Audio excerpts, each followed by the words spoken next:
அப்பா பையன கொன்னே ஆகணும் அப்படின்னு துடிக்க, பையன் அப்பாவ கொன்னே ஆகணும் அப்படின்னு துடிக்க, என்னடா குடும்பம் இது அப்படின்னு நாம துடிக்க, அப்படி இவங்களுக்குள்ள என்னதான் பிரச்சனை, என்ன ஆச்சு அப்படின்னு தெரிஞ்சுக்கலாமா? இன்னைக்கு பிரெடேட்டர் பேட்லேண்ட்ஸ் அப்படிங்கிற ஒரு ஹாலிவுட் படத்த பத்தி தான் பார்க்க போறோம். ஃபர்ஸ்ட் பிரெடேட்டர் பேட்லேண்ட்ஸ் அப்படிங்கிற இந்த படத்துடைய கதை என்னன்னு பார்த்துரலாம். இதுவரைக்கும் பிரெடேட்டர் அப்படிங்கிற அந்த ஏலியன் மனிதர்களை வேட்டையாடும் காரணத்துக்காக வேட்டையாடுது அப்படின்னு சொல்லியிருக்க மாட்டாங்க. ஒரு மனிதன் தான் ஹீரோவா எல்லா படத்துலயும் இருப்பாங்க. ஆனா இந்த படத்துல பிரெடேட்டர் தான் ஹீரோ.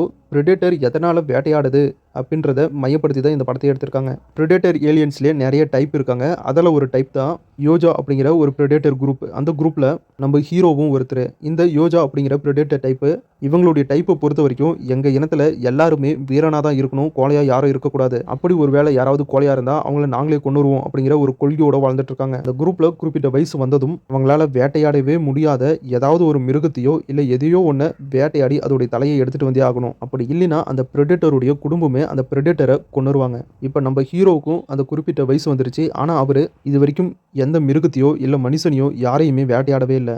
அவர் வேட்டையாடியே ஆகணும், இல்லைன்னா அவருடைய சொந்த குடும்பமே அவரை கொன்னுருவாங்க. இப்படி ஒரு உயிர் போகக்கூடிய சூழ்நிலையில் இருக்கிற நம்ம ஹீரோ அவருடைய வேட்டையை அவர் சக்ஸஸ்ஃபுல்லாக முடிச்சாரா, தான் ஒரு வீரன் அப்படின்னு அவருடைய குடும்பத்துக்கும் அவருடைய இனத்துக்கும் அவர் நிரூபிச்சாரா அப்படிங்கிறதெல்லாம் இந்த படத்தை பார்த்து நீங்களே தெரிஞ்சுக்கங்க.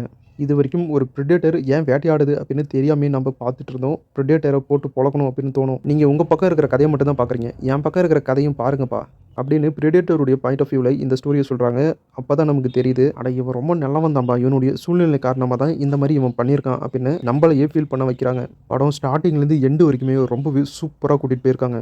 ஒரு பிரெடேட்டர் ஹீரோவா எப்படி காட்ட போகிறாங்க அப்படின்னு நினச்சேன். ஆனால் ஒரு பக்காவான ஹீரோ மெட்டீரியலாக சூப்பராக ஸ்டோரியை பில்ட் பண்ணி பிரெடேட்டர் ஹீரோ தான் அப்படின்னு இந்த படம் மூலியமாக காட்டியிருக்காங்க. படத்தில் வர ஆக்ஷன் சீன்ஸ் எல்லாம் ரொம்பவே சூப்பராக இருக்குது, தாறுமாறாக பண்ணியிருக்காங்க. அதுலேயும் படத்தில் வர சென்டிமெண்ட் சீன் தான் ஹைலைட்டே. அதெல்லாம் ரொம்பவே சூப்பராக ஒர்க் அவுட் ஆயிருக்கு. டோட்டலாக பிரெடேட்டர் பேட்லேண்ட்ஸ் அப்படிங்கிற இந்த படம் எப்படி இருக்குது அப்படின்னா ஒரு தரமான படமாக இருக்குது அப்படின்னு சொல்லுவேன். உண்மையிலே ஒரு தரமான ஆக்ஷன் சயின்ஸ் ஃபிக்ஷன் மூவி. கண்டிப்பாக இந்த படம் உங்கள் எல்லாருக்குமே ரொம்ப பிடிக்கும். இந்த படத்தை ஃபேமிலியோடய பார்க்கலாம், எந்த ஒரு 18+ காட்சிகளும் இல்லை. ஆனால் ரத்தம் தெரிக்கிற காட்சிகள், அந்த பிரெடேட்டருடைய மூஞ்சி அதெல்லாம் கொஞ்சம் கொடூரமாக தான் இருக்கும். அதனால் ஃபேமிலியோட பார்க்கலாமா வேணாமா அப்படிங்கிறத நீங்கள் தான் முடிவு பண்ணணும். இப்போ இந்த பிரெடேட்டர் பேட்லேண்ட்ஸ் அப்படிங்கிற படம் தமிழ் டப்போட ஜியோ ஹாட்ஸ்டார் OTTயில் ரிலீஸ் பண்ணியிருக்காங்க. செக் பண்ணி பாருங்கள். வீடியோ பிடிச்சா லைக் பண்ணுங்கள், நம்ம சேனலுக்கு தொடர்ந்து சப்போர்ட் பண்ணுங்கள், சப்ஸ்கிரைப் பண்ணுங்கள். அடுத்த வீடியோவில் சில சுவாரஸ்யமான சினிமா தகவலோட மறுபடியும் உங்களை சந்திக்கிறேன். இது உங்கள் வேல் 10 யூடியூப் சேனல். நான் உங்கள் வேல். தேங்க்யூ.